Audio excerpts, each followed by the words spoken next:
Hello friends, आप सभी का बहुत बहुत स्वागत है यूट्यूब चैनल ज़िंदगी विद अंशिका में। फ्रेंड्स, मैं हूं आप सभी के साथ यूट्यूब चैनल ज़िंदगी विद अंशिका की होस्ट आरजे अंशिका चतुर्वेदी, और मैं उम्मीद करती हूं कि आप सभी बहुत अच्छे होंगे। तो फ्रेंड्स, जैसा कि आप सभी जानते ही हैं कि लगभग हर दिन मैं अपने यूट्यूब चैनल ज़िंदगी विद अंशिका पर लेकर आती हूँ आप सभी के लिए एक छोटा सा मोटिवेशनल थॉट। तो हर दिन की तरह आज भी मैं हाजिर हूँ लेकर आप सभी के लिए आज का ये छोटा सा मोटिवेशनल थॉट। और आज के इस मोटिवेशनल थॉट का टाइटल है शक्ति। शक्ति जिसका मतलब है बल, स्ट्रेंथ, सामर्थ्य, एबिलिटी, ऊर्जा यानी कि एनर्जी। अब शक्ति शब्द का प्रयोग हम तीन टाइप से करते हैं: भौतिक शक्ति, आध्यात्मिक शक्ति और दैवीय शक्ति। भौतिक शक्ति के अंतर्गत आती हैं वो चीज़ें जो कि हमारी अपनी खुद की पावर होती है, शारीरिक बल जैसे ताकत, और स्पिरिचुअल पावर जो होती है वो आध्यात्मिक संदर्भों में आती है, जिसको आंतरिक बल यानी कि कभी कभी कोई व्यक्ति ऐसा होता है जो शारीरिक रूप से ज़्यादा बलवान नहीं होता, लेकिन आंतरिक रूप से वो बहुत ज़्यादा मजबूत होता है। फिर आती है दैवीय शक्ति। हिंदू धर्म में शक्ति देवी को जगत की उत्पत्ति और पालन की शक्ति के रूप में पूजा जाता है।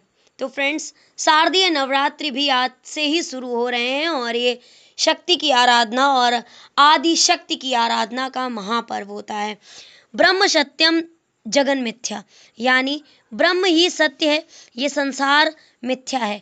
इसका उद्घोष कर जब आदि गुरु शंकराचार्य ब्रह्म की सत्ता का प्रतिपादन कर अद्वैत सिद्धांत की प्रतिष्ठापना कर रहे थे, तभी एक दिन गंगा स्नान के लिए जाते हुए उन्होंने मार्ग में देखा कि एक स्त्री अपने दिवंगत पति यानी कि अपने पति के मृत शरीर को गोद में लिए रो रही थी।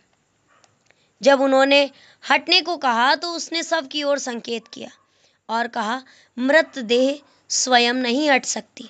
आचार्य शंकर के ऐसा कहने पर उसने कहा, एकमात्र सत्य अपने ब्रह्म से कहो, वह जरूर हटाएगा।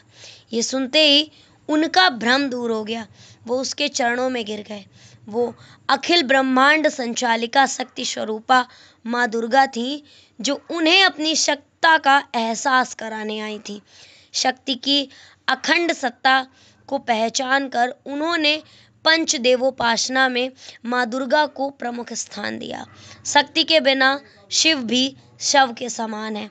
लोक में इसी भाव की प्रतिष्ठा के लिए स्वयं भगवान शिव को अर्धनारीश्वर रूप धारण करना पड़ा, जो सभी जीवों में स्त्री तत्व की उपस्थिति का बोध कराता है। शक्ति ही सृजन का कारण है और विनाश का भी। यही समस्त कार्य व्यवहारों की साधिका है। इसके बिना एक पत्ता भी नहीं हिलता। किंतु शक्ति का अर्जन जितना महत्वपूर्ण है, उससे अधिक महत्वपूर्ण है उसका सदुपयोग। आज दुनिया ने अपनी मेधा शक्ति के बल पर विविध शक्तियों का अर्जन तो कर ही लिया है, किंतु सदुपयोग न होने से विपरीत परिणाम आ रहे हैं, जो चिंता का विषय है। वस्तुतः शक्ति का दुरुपयोग मानव के विकृत चिंतन का परिणाम होता है। मनीषियों ने शक्ति के उपयोग के आधार पर ही सज्जन और दुर्जन को परिभाषित किया है। सज्जन की शक्तियाँ हमेशा जगत कल्याण के लिए होती हैं, जबकि दुर्जन की शक्तियाँ दूसरों को कष्ट पहुँचाने के लिए।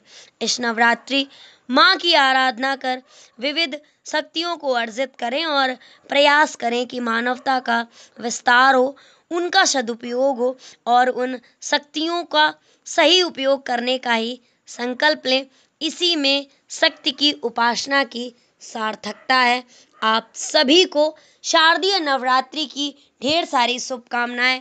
आज प्रथम दिन माँ शैलपुत्री आप सभी पर अपना आशीर्वाद बनाए रखें। Thank you so much. Thanks for watching and thanks for supporting. Bye bye and take care.